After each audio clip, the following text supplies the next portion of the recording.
हम तो वैष्णव है, फिर हम भोले बाबा की पूजा कैसे करें?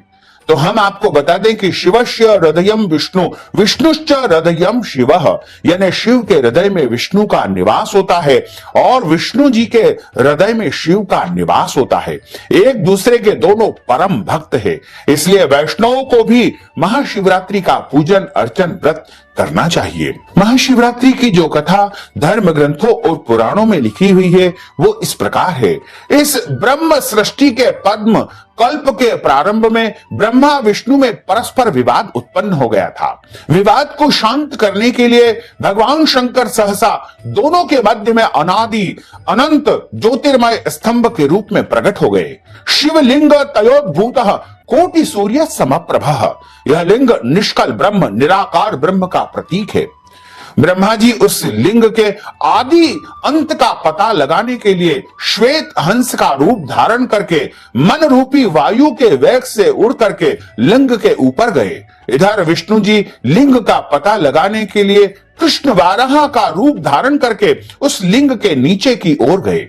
विष्णु जी 1000 वर्ष तक वेग पूर्वक नीचे की ओर जाते रहे, किंतु वाराह रूप विष्णु जी इस लिंग के मूल का अल्पांश भी नहीं देख पाए और वो निराश होकर के लौट आए। ब्रह्मा जी भी उस लिंग का अंत जानने की इच्छा से पूरे प्रयास के साथ में शीघ्रता पूर्वक ऊपर की ओर उड़ते रहे, परंतु उस लिंग का अंत न देख करके अत्यंत थके होने से नीचे की ओर लौट आए। दोनों ने उस ज्योतिर्मय स्तंभ की पूजा फाल्गुन माह के कृष्ण पक्ष की चतुर्दशी की रात्रि में की और उसी दिन महाशिवरात्रि का महापर्व आरंभ होता है। और यह विशाल लिंग फाल्गुन माह के कृष्ण पक्ष की चतुर्दशी तिथि को प्रकट हुआ है। तभी से आज तक लिंग की पूजा निरंतर चली आ रही है। ब्रह्मा जी विष्णु जी ने कहा कि महाराज, जब हम दोनों लिंग के आदि और अंत का पता नहीं लगा सके तो आगे मानव आपकी पूजा कैसे करेंगे? इस पर कृपालु भगवान शिव जो है उस लिंग से जो है 12 भागों में विभक्त हुए और तभी से 12 ज्योतिर्लिंग का जो है प्रागट्य होता है। और महाशिवरात्रि के दिन भगवान भोले बाबा एक लिंग से 12 रूप में प्रकट हुए और 12 ज्योतिर्लिंग का प्रागट्य दिवस भी महाशिवरात्रि है। लिंग वेदी के रूप में महादेवी पार्वती प्रकट हुई तथा लिंग रूप में साक्षात महेश्वर प्रतिष्ठित रहते हैं। समग्र जगत को अपने में लय करने के कारण यह लिंग कहा गया। महाशिवरात्रि का सबसे बड़ा और महारहस्य यही है कि इस दिन भगवान शिव लिंग के रूप में प्रकट हुए और 12 लिंग इस दिन बन जाते हैं तथा भोलेनाथ माता पार्वती के साथ में वरण करते हैं। इसलिए महाशिवरात्रि को भगवान भोले बाबा का प्रागट्य दिवस तथा भगवान भोले बाबा का जो है विवाह उत्सव भी मनाया जाता है। महाशिवरात्रि की जो लौकिक और जो हमारे धर्म ग्रंथों में लिखा हुआ है, पुराणों में लिखा हुआ है, वह कथा इस प्रकार है। शिव पुराण में भी इस कथा का वर्णन आया है। एक बार माता पार्वती ने भगवान भोलेनाथ से पूछा कि ऐसा कौन सा श्रेष्ठ तथा सरल व्रत पूजन है जिससे मृत्युलोक के प्राणी आपकी कृपा सहज ही प्राप्त कर लेते हैं। उत्तर देते हुए भगवान शिव ने माता पार्वती को महाशिवरात्रि के व्रत का विधान बता करके यह कथा सुनाई। भगवान भोलेनाथ कहते हैं कि एक गांव में एक शिकारी निवास करता था। वह अनेक जीव जंतुओं पशुओं की हत्या करके अपने कुटुंब का पालन करता था। वह एक साहूकार का ऋणी था।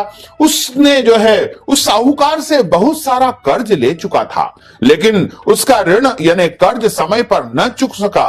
क्रोधवश साहूकार ने शिवकारी को शिव मठ में बंदी बना लिया। संयोग से उस दिन शिवरात्रि थी। शिकारी ध्यान मग्न होकर के शिव संबंधी धार्मिक बातों को सुनता रहा।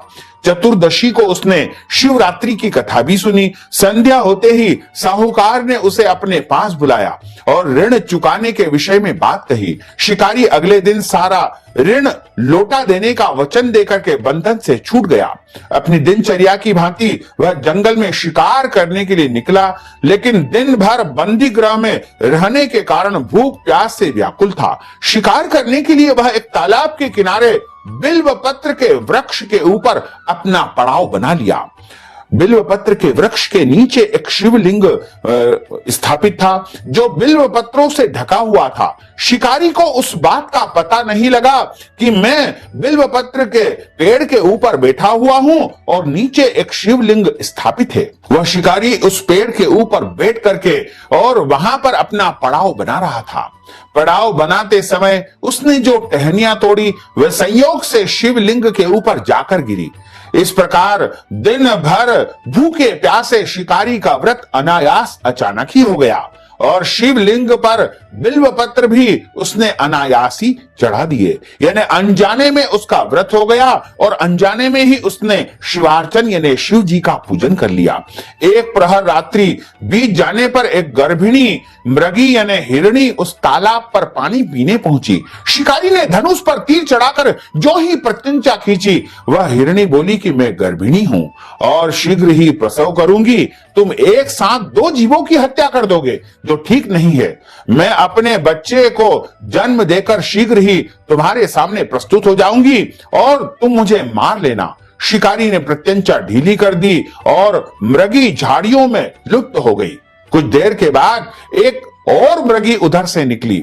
शिकारी की प्रसन्नता का ठिकाना न रहा। समीप आने पर उसने धनुष पर बाण चढ़ाया।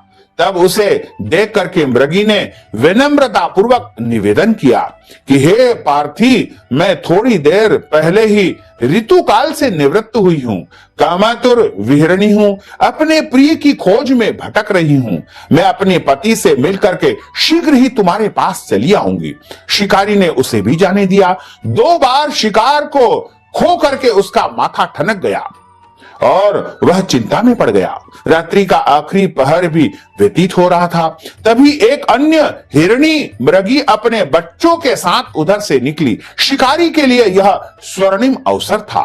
उसने धनुष पर तीर चढ़ाने में देर न लगाई। वह तीर छोड़ने ही वाला था कि वह हिरणी बोली कि हे पार्थी, मैं इन बच्चों को अपने पिता के हवाले जो है करके पुनः तुम्हारे पास आऊंगी और तुम मेरा शिकार अवश्य कर लेना। इस समय तुम मुझे मत मारो, क्योंकि तुम यदि मुझे मार दोगे तो मेरे बच्चे अनाथ हो जाएंगे और जब मैं इनके पिता के पास इन्हें छोड़ करके आऊंगी तो इन्हें पिता का सुख प्राप्त हो जाएगा और तुम मेरा शिकार कर लेना। शिकारी हंस करके बोला कि सामने आए शिकार को छोड़ दूं?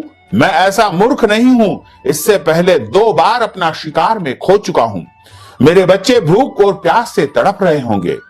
उत्तर में उस हिरणी ने कहा कि जैसे तुम्हें अपने बच्चों की ममता सता रही है, ठीक वैसे मुझे भी अपने बच्चों की जो है ममता सता रही है। इसलिए सिर्फ बच्चों के नाम पर मैं थोड़ी देर के लिए अपना जीवन दान मांग रही हूं। हे पार्थी, मेरा विश्वास करो, मैं तुम्हें वचन देती हूं, मैं इन्हें अपने जो है पति के पास, इनके पिता के पास छोड़ करके तुरंत लौटने की तुम्हारे सामने प्रतिज्ञा करती हूं।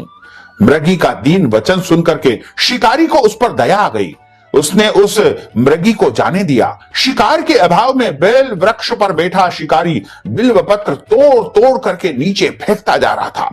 पो पटने को हुई, सुबह होने को आई, एक हष्ट पुष्ट मृग उसकी रास्ते पर आया। शिकारी ने सोच लिया कि इसका शिकार वह अवश्य ही करेगा। शिकारी की तनी प्रत्यंचा को देख करके वह हिरण मृग जो है विनीत स्वर में बोला कि हे पार्थी भाई, यदि तुमने मुझसे पूर्व आने वाली 3 मृगियों तथा छोटे छोटे बच्चों को मार डाला है तो मुझे भी मारने में विलंब न करो, ताकि उनके वियोग में मुझे एक क्षण भी दुख न सहन करना पड़े। मैं उन मृगियों का पति हूं।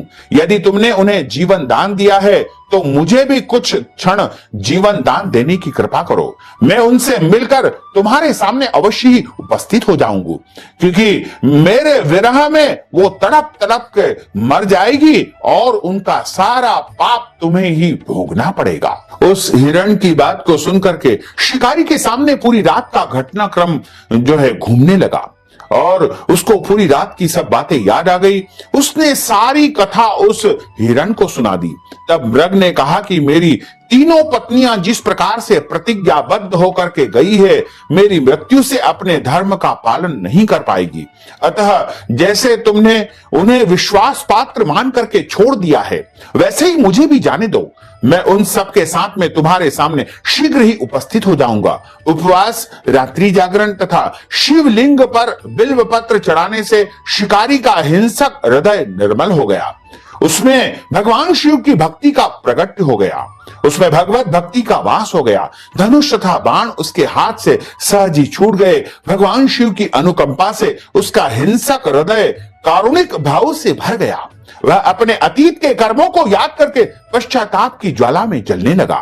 थोड़ी ही देर में मृग अपने परिवार के साथ में शिकारी के सामने उपस्थित हो गया ताकि वह उनका शिकार कर सके, किंतु जंगली पशुओं की ऐसी सत्यता, सात्विकता तथा सामूहिक प्रेम भावना देख करके शिकारी को बड़ी ग्लानि हुई। उसके नेत्रों में आंसुओं की झड़ी लग गई। उस हिरण को जो है न मार करके शिकारी ने अपने कठोर हृदय को जीव हिंसा से सदा के लिए कोमल एवं दयालु बना लिया और उन सब से कहा कि जाओ, अब मैं तुम्हारा शिकार नहीं करूंगा। मैंने अपने जीवन में पहले बहुत से पाप कर चुका हूं, लेकिन अब मैं किसी का भी शिकार नहीं करूंगा। मैं अपने जीवन में किसी भी प्रकार का कोई पाप नहीं करूंगा।